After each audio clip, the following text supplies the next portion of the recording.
Hello and welcome to Prep Smart for TGT PGT. This channel provides content for all TET, TGT and PGT exams with pointers of full syllabus and practice questions to ace your preparation. तो आज की इस video में हम लोग PGT biology के कुछ questions cover करेंगे जो कि मोस्ट प्रोबेबल क्वेश्चंस होंगे या आ चुके क्वेश्चंस होंगे, तो उनको प्रैक्टिस करने से हम अपने आने वाले एग्ज़ाम के लिए तैयार हो पाएंगे। और अगर आप RRB के एग्ज़ाम के लिए फॉर्म भर रहे हैं या एग्ज़ाम देने वाले हैं तो उसके जनरल साइंस के रिलेटेड क्वेश्चंस भी मैंने बनाए हैं। ऑफकोर्स आप ये वीडियो भी देख सकते हैं और जनरल साइंस वाले वीडियोस देखने के लिए आप वो प्लेलिस्ट चेक करिए और ये क्वेश्चंस के PDF या नोट्स के PDF पाने के लिए हमारे टेलीग्राम चैनल को ज्वाइन करिए जिसका लिंक डिस्क्रिप्शन बॉक्स में दिया हुआ है। तो चलिए शुरू करते हैं आज के क्वेश्चन। फर्स्ट क्वेश्चन है हमारा, the plants grown through micro propagation are called. Micro propagation technique है जो कि प्लांट टिश्यू कल्चर में यूज़ किया जाता है और इस टेक्निक से पूछा जा रहा है कि कौन सा जो ऑप्शन दिया गया है हमें वो ग्रो किया जाता है माइक्रो प्रोपगेशन टेक्निक से। तो ये तो खुद में ही ऑप्शन दिया गया है टिश्यू कल्चर में ही हमारा माइक्रो प्रोपगेशन यूज़ होता है। कौन सा तरह का प्लांट यूज़ बनाया जाता है, एक्स प्लांट्स भी यूज़ होता है। सोमा क्लोन्स, ये सोमा क्लोन्स जो है वही होगा इस फर्स्ट क्वेश्चन का राइट आंसर कि सोमा क्लोन्स एक प्लांट का टाइप है जो कि माइक्रो प्रोपगेशन के थ्रू बनाया जाता है। एक्स प्लांट्स जो हैं वो ऐसे पार्ट्स होते हैं जो कि प्लांट के ऐसे पार्ट्स होते हैं जो कि आगे जाके एक फुल प्लांट का रूप ले सकते हैं और उनमें कौन सी प्रॉपर्टी होती है जिसके वजह से ये हो पाता है, वो होता है टोटीपोटेंसी प्रॉपर्टी, जिसके वजह से कोई भी एक पार्ट ले लो प्लांट से तो वो ग्रो करके देगा एक पूरा का पूरा प्लांट, वो होता है एक्स प्लांट। तो फर्स्ट क्वेश्चन का जो हमारा आंसर है वो हो जाएगा सोमा क्लोन्स। और जो फोर्थ ऑप्शन हमें दिया गया है दैट इज सोमैटिक हाइब्रिड्स, वो क्या होते हैं, वो क्रिएट किए जाते हैं सोमैटिक सेल्स यानी कि नॉन गैमेट सेल्स जो होते हैं, नॉर्मल सेल्स जो होते हैं उनको फ्यूज़ करके क्रिएट किया जाता है। फ्यूज़ करते हैं हम लोग किसको, सोमैटिक सेल्स को फ्यूज़ करते हैं और फॉर्म करते हैं सोमैटिक हाइब्रिड्स। तो फर्स्ट आंसर हो जाएगा हमारा सोमा क्लोन्स। सेकेंड क्वेश्चन को देखते हैं। सेकेंड क्वेश्चन है, in the human ovary ovulation takes place at the end of secretory phase, end of menstruation, beginning of proliferative phase और एंड ऑफ पॉलीफेरेटिव फेज। तो हमें क्या पूछ रहा है कि ह्यूमन के ओवरी में ओव्यूलेशन कौन से फेज ऑफ मेंस्ट्रुअल साइकिल में होता है। होप आप सबको मेंस्ट्रुअल साइकिल के फेजेस याद हों। तो हमें पूछ रहा है कि ओव्यूलेशन जो है वो कौन से फेज में होता है, तो एंड ऑफ पॉलीफेरेटिव फेज में होगा। जिस at the time of ovulation जो हमें देखने को मिलता है वो है कि luteinizing hormone that is LH and oestrogen जो है वो बहुत ज़्यादा हाई अमाउंट में प्रेजेंट रहेंगे। एंड आफ्टर ओव्यूलेशन हमें क्या देखने को मिलेगा, आफ्टर ओव्यूलेशन हमें ये देखने को मिलेगा कि प्रोजेस्टेरॉन हार्मोन जो है वो ज़्यादा अमाउंट में प्रेजेंट रहेगा। ठीक है, तो हमारा 2 नंबर का जो था question, in the human ovary ovulation कौन से स्टेज में होता है, कौन से फेज में होता है, तो वो होता है end of proliferative phase. Third question देखते हैं, interferons are released by dash against viral infections. Interferons क्या होते हैं, कुछ प्रोटीन्स होते हैं जो प्रोड्यूस कौन करते हैं, इंटरफेरॉन्स को कौन प्रोड्यूस करता है, वाइट ब्लड सेल्स प्रोड्यूस करती है इंटरफेरॉन्स को। ठीक है, अगेंस्ट वायरल इन्फेक्शन के अगेंस्ट में प्रोड्यूस किया जाता है। तो इनको प्रोड्यूस कौन करता है, नॉर्मली इनको वाइट ब्लड सेल्स प्रोड्यूस करती है। बट यहाँ ऑप्शन हम देखते हैं क्या दिया है, virus infected host cell, hepatocytes, blood platelets या अनइन्फेक्टेड ब्लड सेल्स। तो इंटरफेरॉन्स को जो है वो नॉर्मली WBCs रिलीज़ करती है, या तो जो होस्ट सेल है यानी कि जो ह्यूमन के ही सेल्स है जिनको वायरस का इन्फेक्शन हो रखा है वैसे सेल्स ही इंटरफेरॉन्स को जो है रिलीज़ करेंगी। ठीक है, तो यहाँ पे हमारा ऑप्शन हो जाएगा वायरस इन्फेक्टेड होस्ट सेल। तो 3 नंबर का जो है हमारा वो फर्स्ट आंसर सही रहेगा। और ये किस तरह के सेल्स को फाइट करती है, फाइट करती है वायरस को, इंटरफेरॉन्स जो है फाइट करते हैं वायरस को। ऑल्सो ये सारे इंटरफेरॉन्स जो होते हैं वो कैंसर सेल्स को भी फाइट करते हैं, ठीक है। फोर्थ क्वेश्चन देखते हैं, the partial pressure of oxygen and carbon dioxide in alveoli respectively are. Alveoli में क्या होता है, एल्वियोली होता है एयर सैक, और वहाँ पे क्या होती है, वहाँ पे होता है हमारे गैसियस एक्सचेंज। कौन से गैस का, ऑक्सीजन एंड कार्बन डाइऑक्साइड का गैसियस एक्सचेंज होता है विथ एटमॉस्फेयर, ठीक है। तो पार्शियल प्रेशर जो है हमें वहाँ क्या देखने को मिलता है वो पूछा जा रहा है। एल्वियोली से वाया कैपिलरीज जो है वो ब्लड को कौन सी गैस जाएगी, ऑक्सीजन जाएगी, और वापस कौन सी आएगी, यहाँ से ब्लड को जो है और ब्लड से यहाँ जाएगी, ठीक है। ऐसे होगा गैसेस का एक्सचेंज। बीच में हमारे कैपिलरीज फंक्शन करेंगे। यहाँ से एल्वियोली से हमारे ब्लड को आती है O2 एंड ब्लड से एल्वियोली से बाहर जाती है CO2, ठीक है। तो पार्शियल प्रेशर क्या रहता है, पार्शियल प्रेशर रहता है 104 mm एंड 40 mm, ठीक है। 104 रहेगा ऑक्सीजन का एंड 40 रहता है कार्बन डाइऑक्साइड का। तो ये हो जाएगा हमारा सही आंसर। और ब्लड में अगर पूछा जाए तो ब्लड में जो पार्शियल प्रेशर हमें देखने को मिलता है वो होता है 95 and 40, 95 for oxygen and 40 for carbon dioxide. Fifth number question देखते हैं, which of the following proteins and their site of synthesis is incorrectly matched. देखिएगा, इनकरेक्टली पूछा जा रहा है, साइट ऑफ सिंथेसिस है और प्रोटीन, कौन सी प्रोटीन है एंड उनकी साइट ऑफ सिंथेसिस को हमें इनकरेक्ट कौन से मैच है वो चेक करना है। फर्स्ट ऑप्शन दिया गया है ANF, that is atrial natriuretic factor. वो कहाँ से रिलीज होता है, वो रिलीज होता है हार्ट के आर्टरिया से। तो फर्स्ट ऑप्शन ही हमारा जो है वो गलत हो जा रहा है। फर्स्ट ऑप्शन हमें दिया गया है न्यूरोहाइपोफाइसिस, लेकिन वो हार्ट के आर्टरिया से रिलीज होता है। बी जो ऑप्शन दिया गया है हमें, एल्डोस्टेरॉन एड्रेनल से रिलीज होता है, ठीक है। क्या रेगुलेट करती है, ये रेगुलेट करती है ब्लड प्रेशर और इलेक्ट्रोलाइट का लेवल। लिख लेते हैं फंक्शन भी, ये रेगुलेट करती है ब्लड प्रेशर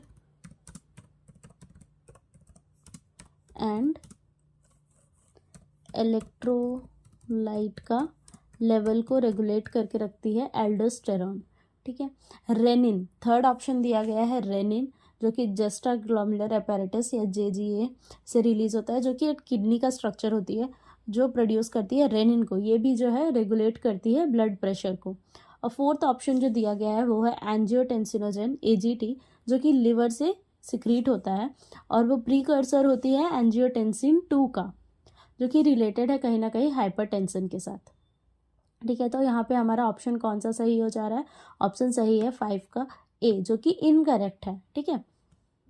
6 नंबर क्वेश्चन पे चलते हैं। 6 नंबर क्वेश्चन है, Ferguson reflex is initiated by. अब फर्ग्यूसन रिफ्लेक्स जो है वो किस चीज़ से रिलेटेड है, वो रिलेटेड है एक इजेक्शन रिफ्लेक्स से, ठीक है। फीटल इजेक्शन रिफ्लेक्स जो है उसे कहा जाता है Ferguson reflex. Foetal ejection reflex यानी कि फीटस के द्वारा बाहर निकलने के लिए जो रिफ्लेक्स दिया जाता है, बॉडी से बाहर आने के लिए जो रिफ्लेक्स दिया जाता है, तो उसे कहा जाता है फर्ग्यूसन रिफ्लेक्स। तो ये कौन प्रोड्यूस करती है, प्रोड्यूस करती है फीटस एंड प्लेसेंटा, ठीक है। तो यहाँ का ऑप्शन क्या हो जाएगा, Ferguson reflex is initiated by foetus and placenta, जो है कि है हमारा D नंबर ऑप्शन। और ये एक तरह का वन ऑफ द एक्सेप्शन जो कहा जा सकता है, क्योंकि ये एक तरह का बॉडी में पॉजिटिव फीडबैक रिएक्शन देखा जाता है, ठीक है। 6 नंबर हो गया। 7 नंबर क्वेश्चन देखते हैं, in GIFT a mix of eggs and sperms is allowed to fertilize in the dash culture media, uterus, cervix और फेलोपियन ट्यूब। गिफ्ट जो एक टेक्निक है उसका फुल फॉर्म क्या होता है gamete, G for gamete, intra fallopian transfer. अब हमें फुल फॉर्म से ही पता चल रहा है कि जो इंट्रा फेलोपियन में जो है वो ट्रांसफ़र किया जाएगा। तो mix of eggs and sperm को जो फर्टिलाइज करने के लिए कहाँ ट्रांसफ़र किया जाता है, वो ट्रांसफ़र किया जाता है फेलोपियन ट्यूब में ट्रांसफ़र किया जाता है। तो यहाँ पे हमारा ऑप्शन कौन सा सही हो जाएगा? ऑप्शन सही होगा डी नंबर, यानी कि गिफ्ट के जो मेथड में है उसमें फेलोपियन ट्यूब में क्या ट्रांसफ़र करते हैं? Mix of eggs and sperm transfer करते हैं। अब ये जो कल्चर मीडिया एक ऑप्शन में दिया गया है, कल्चर मीडिया में ट्रांसफ़र कब करते हैं? जब हम लोग IVF मेथड कर रहे हैं, ठीक है। तो 7 का आंसर हो गया। 8 नंबर देखते हैं, which of the following is incorrectly matched. इसमें भी हमें इनकरेक्टली पूछा गया है और मैच हमें चेक करना है कि कौन सा इनकरेक्ट मैच है। ऑप्शंस पढ़ते हैं। Cnidoblast is for defence. Yes, cnidoblast जो होता है वो डिफेंस के लिए होता है और किस में पाया जाता है? निडेरिया में हमें ये देखने को मिलता है। बी नंबर ऑप्शन है radula. Radula is for reproduction. Radula reproduction के लिए नहीं होती है, खाने के लिए होती है। ये एक रैस्पिंग ऑर्गन होता है जो कि मेजरली च्यू करने के लिए या मैस्टिकेशन के लिए रखते हैं, च्यू करते हैं फूड इससे। और किस में पाया जाता है? ये पाया जाता है मॉलस्क में, ठीक है। तो रेड्यूला जो ऑप्शन है हमारा वो गलत लग रहा है, तो यहाँ पे यही ऑप्शन जो है वो सही हो जाएगा। Radula is a रैस्पिंग organ involve in chewing food, present होता है मॉलस्क में। थर्ड ऑप्शन देखते हैं, पैरापोडिया इज़ फॉर स्विमिंग। सही है, पैरापोडिया स्विमिंग के लिए होता है और किस में देखने को मिलता है? एनिलिड्स में देखने को मिलता है पैरापोडिया। फोर्थ ऑप्शन है Malpighian tubules, that is excretion. Yes, ये भी सही दिया गया है और किस में देखने को मिलता है? ये आर्थ्रोपोडा में देखने को मिलता है। नंबर क्वेश्चन पे चलते हैं। The F2 genotypic ratio for a trait with incomplete dominance is 2:1, 3:1, 1:2:1 और 9:3:3:1। जब हम लोग incomplete dominance and F2 genotypic ratio incomplete dominance में डिस्कस करते हैं तो एक क्लासिक एग्जांपल देखा जाता है red flower and white flower का। रेड फ्लावर का जो है वो इंडिकेट हम लोग करते हैं कैपिटल आर से, एंड वाइट फ्लावर को जो है हम लोग इंडिकेट करते हैं स्मॉल आर से। तो इन जो फ्लावर्स है रेड एंड वाइट से, उनसे हमें गैमेट्स कैसे मिलेंगे? एक कैपिटल आर का और एक स्मॉल आर का। इनको जब क्रॉस करवाया जाएगा तो हमें आर यानी कि हेट्रोजाइगस कंडीशन देखने को मिलेगा F1 जनरेशन में, जो कि नॉर्मली क्या होगी? रेड फ्लावर दिखाती, बट जो इनकम्प्लीट डोमिनेंस है उसमें पिंक फ्लावर देखा जाता है आर हेट्रोजाइगस कंडीशन में। तो इस आर को जब हम लोग F2 जनरेशन में क्रॉस कराते हैं तो हमें कुछ ऐसा देखने को मिलता है। एक पनेट स्क्वायर में मैंने बनाया है कि हमें एक कैपिटल आर देखने को मिलेगा जो कि डिनोट करता है एक रेड फ्लावर को, कैपिटल आर स्मॉल आर देखने को मिलेगा और एक कैपिटल आर स्मॉल आर देखने को मिलेगा, यानी कि दो हेट्रोजाइगस कंडीशन वाले हमें प्लांट देखने को मिलेंगे जो कि पिंक फ्लावर वाले होंगे, जो कि इनकम्प्लीट डोमिनेंस को दिखा रहे हैं, और एक स्मॉल आर रहेगा जो कि वाइट फ्लावर प्लांट रहेंगे। तो ये है फिनोटिपिक रेशियो जो रहेगा, वो फिनोटिपिक टाइप्स जो है वो है red is to pink is to white, and genotypic ratio जो रहेगा वो रेड कितने हैं? 1, पिंक है 2 और वाइट है 1। तो 1:2:1 जो है वो F2 जनरेशन का जो जीनोटिपिक रेशियो है इनकम्प्लीट डोमिनेंस में ये रहेगा। तो 9 नंबर का आंसर हो जाएगा सी। हाँ, 10 नंबर देखते हैं। Which of the following plant growth regulators is a derivative of carotenoid. कौन सा जो प्लांट ग्रोथ रेगुलेटर है वो कैरोटीनॉइड्स से बना हुआ है? तो इसमें ऑप्शन होगा हमारा कौन सा? ऑप्शंस है जिब्रेलिक एसिड। जिब्रेलिक एसिड जो है वो किससे बना होता है? वो बना होता है टर्पीन्स से। नेक्स्ट है काइनिटीन। काइनिटीन एक तरह का डिफरेंट हार्मोन होता है जो कि किसने आइसोलेट किया था? आइसोलेटेड बाय होता है ये मिलर एंड स्कूग। जो MS मीडिया पढ़ते हैं हम, उसमें जो नाम आता है मिलर एंड स्कूग, वही इन्होंने ही आइसोलेट किया था। और ये आइसोलेट कहाँ से हुआ था? ये बहुत बार क्वेश्चंस आता है। ये आइसोलेट किया गया था ऑटोक्लेव्ड हेयरिंग स्पर्म DNA से, ठीक है, स्पर्म DNA से ये आइसोलेट किया गया था। और ये सेल डिवीजन जो है इंड्यूस करवाती है काइनेटिन। सी है एब्सिसिक एसिड जो कि कैरोटीनॉइड से बनता है। तो हमारा जो ऑप्शन सही होना है वो है एब्सिसिक एसिड, यानी कि सी नंबर ऑप्शन जो है 10th का हमारा सही होगा। लास्ट ऑप्शन हमें दिया गया है IAA यानी कि auxin, that is indole acetic acid. ये किसके डेरिवेटिव होती है? ये इंडोल कंपाउंड से बने हुए रहता है। तो 10 नंबर का आंसर जो था वो हमारा एब्सिसिक एसिड। 11 नंबर ऑप्शन हमारा आधा यहाँ पे है, देखते हैं 11 नंबर क्वेश्चन। इन ब्रेन में रेस्पिरेटरी रिदम सेंटर जो है कौन से लोकेशन पे प्रेजेंट रहती है? कॉन्सेप्टरी सेंटर जो है, दो सेंटर होते हैं, एक रिदम सेंटर रहता है और एक न्यूमोटैक्सिक सेंटर रहता है। न्यूमोटैक्सिक सेंटर जो है वो पॉन्स में प्रेजेंट रहती है, जबकि रेस्पिरेटरी रिदम सेंटर जो है वो मेड्यूला रीजन ऑफ ब्रेन में प्रेजेंट रहते हैं। तो ऑप्शन जो है वो हमारा ए जो है वो हो जाएगा सही। ठीक है, पॉन्स में क्या प्रेजेंट रहता है? न्यूमोटैक्सिक सेंटर जो है वो प्रेजेंट रहता है।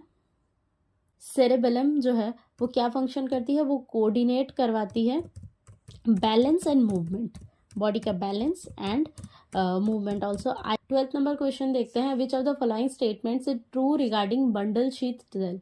एक तो हमें ट्रू स्टेटमेंट पूछ रहा है और किसके बारे पूछ रहा है? बंडल शीथ सेल के बारे पूछ रहा है। फर्स्ट ऑप्शन जो दिया गया है वो है thin walls for efficient gas exchange. Second है they lack rubisco. Third is lack pepcase. Fourth है have fewer chloroplast. First option जो देखते हैं, thin walls for efficient gas exchange, नहीं, उनके पास थिक वॉल्स रहते हैं ताकि गैस का एक्सचेंज जो है ना हो पाए। ठीक है, तो फर्स्ट ऑप्शन हमारा इनकरेक्ट ऑप्शन है। बी ऑप्शन जो है वो है दे लैक रुबिस्को, नहीं, उनके पास क्या होता है? रुबिस्को प्रेजेंट रहता है। ठीक है, तो लैक नहीं, उनके पास रुबिस्को उल्टा रिच रहता है, बहुत ज़्यादा अमाउंट में प्रेजेंट रहती है। ठीक है, तो यहाँ पे जो है ये थिक वॉल वाला स्टेटमेंट जो है वो गलत है, थिन वॉल वाला स्टेटमेंट जो है वो गलत है, लैक वाला स्टेटमेंट जो है वो गलत है। लैक पेप केस, यस, जो बंडल शीथ सेल्स होते हैं उनमें पेप केस नहीं प्रेजेंट रहता है। ठीक है, मीजोफिल सेल्स में प्रेजेंट रहते हैं। तो ये जो ऑप्शन है वो ट्रू रहेगा बंडल शीथ सेल के लिए। हैव, लास्ट ऑप्शन जो दिया है, हैव फ्यूअर क्लोरोप्लास्ट, नहीं, उनके पास अच्छे अमाउंट में क्लोरोप्लास्ट भी प्रेजेंट रहते हैं।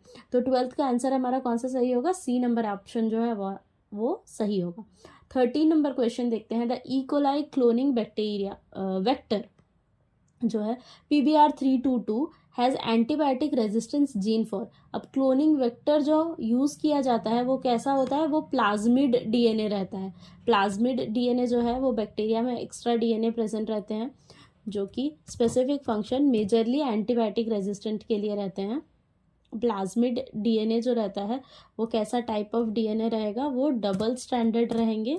ठीक है, डबल स्टैंडर्ड और सर्कुलर DNA रहते हैं जो कि एक्स्ट्रा कुछ जीन्स कैरी करते हैं स्पेशल फंक्शंस के लिए, मेजरली एंटीबायोटिक रेजिस्टेंस दिखाते हैं। तो इकोलाई का जो हमें PBR322 यूज़ किया जाता है बायोटेक में क्लोन करने के लिए, फॉरेन जीन्स डालने के लिए किसी ऑर्गेनिज्म में, तो उसमें कौन सा एंटीबायोटिक रेजिस्टेंस जीन देखा जाता है? वो होता है टेट्रासाइक्लिन एंड एम्फिसिलिन जीन्स, जिसको TETR या AMPR की तरह लिखा जाता है। ऐसा आपको फिगर में देखने को मिलेगा, TETR लिखा होगा, TETR लिखते हैं या तो AMPR लिखा जाता है।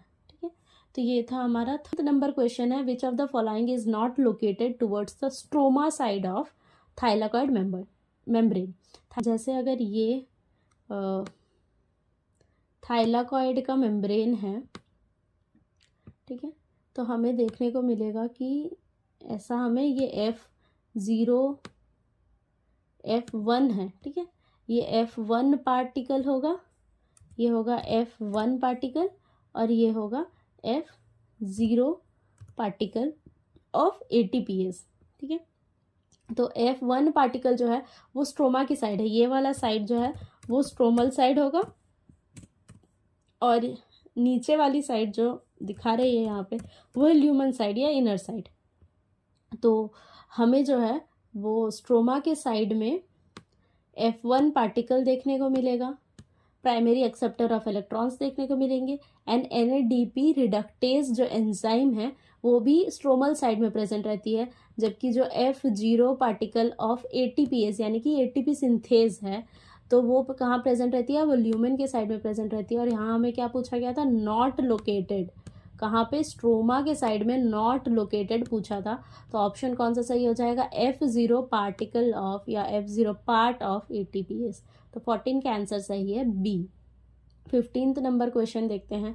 The type of placentation in china rose. Placentation का टाइप पूछ रहा है चाइना रोज यानी कि हिबिस्कस में। ठीक है, प्लेसेंटेशन क्या होती है? Arrangement of placenta. प्लेसेंटा कैसा अरेंज्ड है? वही है प्लेसेंटेशन। अब प्लेसेंटा क्या होती है? प्लेसेंटा होता है हमारा ब्रिज बिटवीन किसके बीच का ब्रिज रहता है प्लेसेंटा? वो होता है ओव्यूल एंड ओवरी के बीच का ब्रिज है हमारा प्लेसेंटा। तो प्लेसेंटेशन जो है वो बहुत सारे तरीके के होते हैं, जैसे मार्जिनल, पेरिएटल, वेसल, एक्साइल, यहाँ पर जो जितने ऑप्शंस दिए गए हैं, और एक होता है फ्री सेंट्रल। ठीक है, एग्जाम्पल्स देखते हैं पहले क्या क्या होता है। मार्जिनल में हमें देखने को मिलता है मेजरली सीरियल्स प्लांट्स में देखने को मिलता है, जैसे कि ग्राम वगैरह हो गए, उनमें मार्जिनल देखने को मिलता है। पेरिएटल जो है वो मस्टर्ड या कुकुम्बर में देखने को मिलता है। बेसल जो है वो हमें सनफ्लावर में देखने को मिलेगा। और एक्साइल जो हमें जो ऑप्शन में हम क्वेश्चन में जो हमें पूछा गया है चाइना रोज, इसमें देखने को मिलेगा। और सिट्रस प्लांट्स में भी हमें जो है एक्साइल प्लेसेंटेशन देखने को मिलेगा।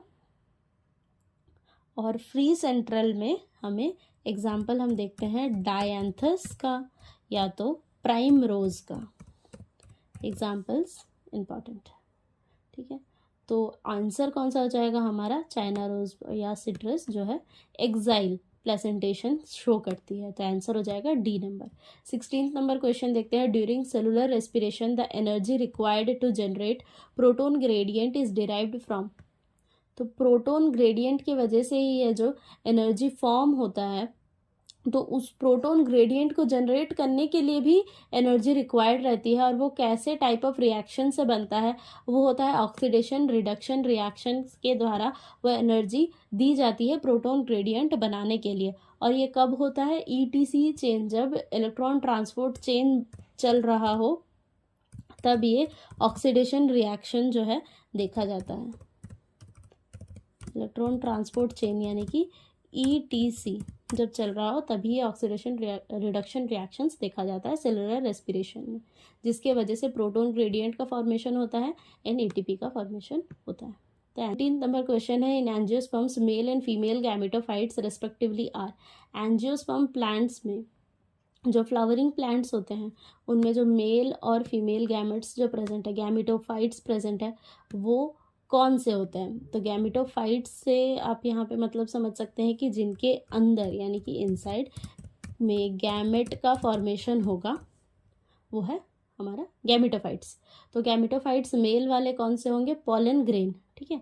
और फीमेल वाले कौन से होंगे? Embryo sac. पोलन ग्रेन के अंदर ही जो है मेल गैमेट्स प्रेजेंट रहते हैं एंड एम्ब्रियो सैक के अंदर में हमारा एग प्रेजेंट रहता है। तो ये दो जो है वो मेल एंड फीमेल गैमेटोफाइट्स रहते हैं। तो ऑप्शन कौन सा सही हो जाएगा? ऑप्शन सही होगा 17th का सी नंबर।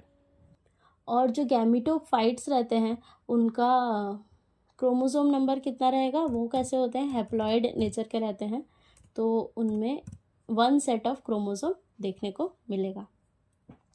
18th नंबर क्वेश्चन देखते हैं। 18 नंबर क्वेश्चन है the oldest known man like primate fossil is. Man के जैसा प्राइमेट फॉसिल जो है वो ओल्डेस्ट वाला कौन सा है? तो ऑप्शंस हमें दिया गया है Dryopithecus, Homo habilis, Ramapithecus and Australopithecus. तो यहाँ पे ऑप्शन जो है हमारा कौन सा सही हो जाएगा? रामापिथिकस जो होता है उन्हें कंसिडर किया जाता है oldest man like primate fossil. तो ऑप्शन हमारा सही हो जाएगा रामापिथिकस। अब इसका सीक्वेंस क्या है? रामापिथिकस के बाद हमें ऑस्ट्रेलोपिथिकस देखने को मिलता है, उसके बाद हमें होमो हैबिलिस देखने को मिलेगा, उसके बाद हमें होमो इरेक्टस देखने को मिलेगा, उसके बाद हमें मॉडर्न मैन देखने को मिलता है। और ये जो रामापिथिकस है वो कब अराइव हुए थे? वो थे 10 to 15 मिलियन ईयर्स अगो, ठीक है। MYA is millions year ago. तो यह हमारा 18 नंबर क्वेश्चन जिसमें हमें पूछा गया था कि ओल्डेस्ट जो मैन लाइक प्राइमेट कौन सा है फॉसिल, तो वो उसका आंसर हो जाएगा रामापिथिकस। 19th नंबर क्वेश्चन जो है वो है the volume of air that will remain in lungs after a normal expiration is termed as. तो कितने अमाउंट का एयर जो है लंग्स में रह जाता है after normal expiration, normal breath out करने के बाद कितना अमाउंट ऑफ एयर जो है लंग्स में रह जाता है, उसको क्या टर्म दिया जाता है? ए ऑप्शन दिया गया है functional residual capacity, second option है इंस्पायरेटरी रिजर्व वॉल्यूम, थर्ड है रेसिडुअल वॉल्यूम, लास्ट ऑप्शन है एक्सपायरेटरी रिजर्व वॉल्यूम। तो जो एयर रह जाता है नॉर्मल एक्सपायरेशन के बाद उन्हें कहा जाता है फंक्शनल रेसिडुअल कैपेसिटी, FRC।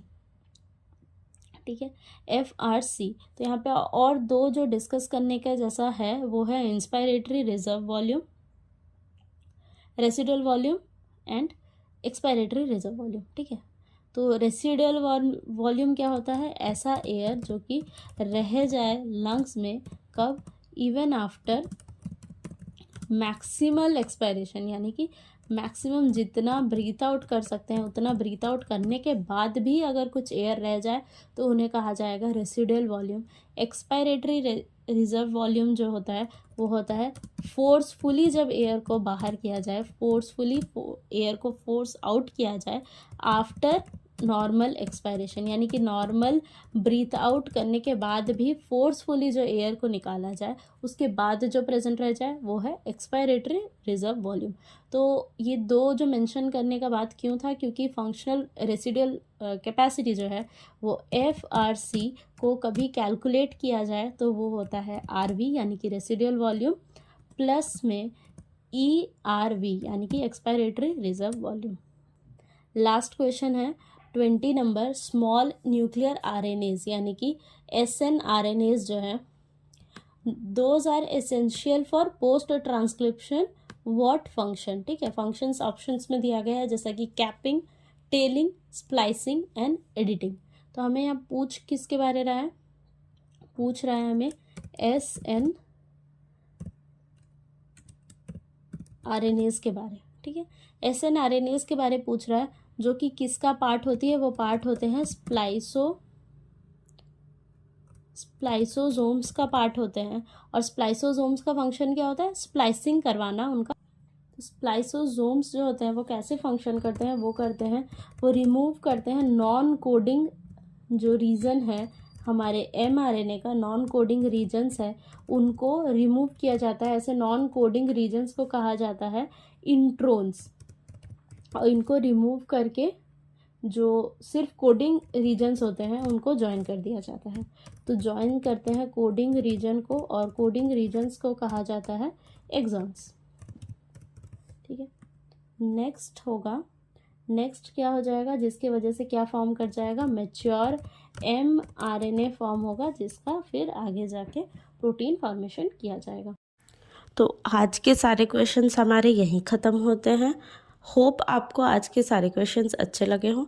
ऐसे ही क्वेश्चंस प्रैक्टिस करने के लिए हमारे चैनल से जुड़े और इन क्वेश्चंस का PDF लेने के लिए हमारे टेलीग्राम चैनल को ज्वाइन करें, जिसका लिंक जो है वो डिस्क्रिप्शन में दिया होगा। और भी डिफरेंट प्लेलिस्ट के लिंक्स दिए हुए हैं डिस्क्रिप्शन बॉक्स में, ज़रूर से चेकआउट करिएगा। आई होप आपको क्वेश्चंस अच्छे लगे हो। अगर अच्छे लगे हो तो इस वीडियो को एक लाइक करिएगा, वीडियो को शेयर करिएगा और सब्सक्राइब करिएगा prep smart for TGT PGT को। Thank you for watching.